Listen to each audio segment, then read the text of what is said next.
అమెరికాలో Washington DC ప్రాంతంలో Seattle అనేటటువంటి ఒక శహరంలో హిందూ దేవాలయం పైన ఒక దాడి జరిగిందని చెప్పేసి తిరగడం జరిగింది.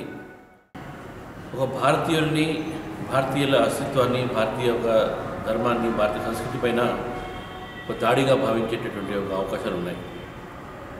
అయితే ఇటువంటి దాడులు భారతీయుల మీద గతంలో జరిగినాయి.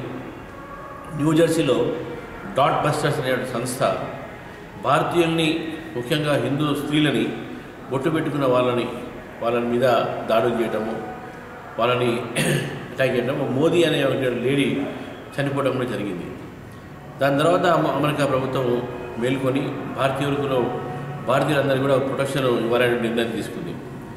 కొంత ఈ మధ్య కాలంలో జిహాదీ యాక్టివిటీస్ పెరగడం, కార్యకలాపాలు పెరగడం, అదేవిధంగా ప్రపంచవ్యాప్తంగా కూడా ISIS ఏదైతే ఉందో ఈ తీవ్రవాద సంస్థ, ఒసామా బిన్ లాడెన్ సంబంధించిన తాలిబాన్ సంస్థ, వీళ్ళ కార్యకలాపాలు కొద్దిగా ఎక్కువ కావడము, ముఖ్యంగా భారతీయులపైన, భారతీయ సంస్కృతి పైన, హిందువులపైన వారి యొక్క దాడులు చేస్తూ ఉన్నారు. కాబట్టి ఈ దాడిని ఈ యొక్క ఉగ్రవాద చర్యగా భావించి అమెరికా ప్రభుత్వం వెంటనే దాని మీద చర్య తీసుకోవాలి.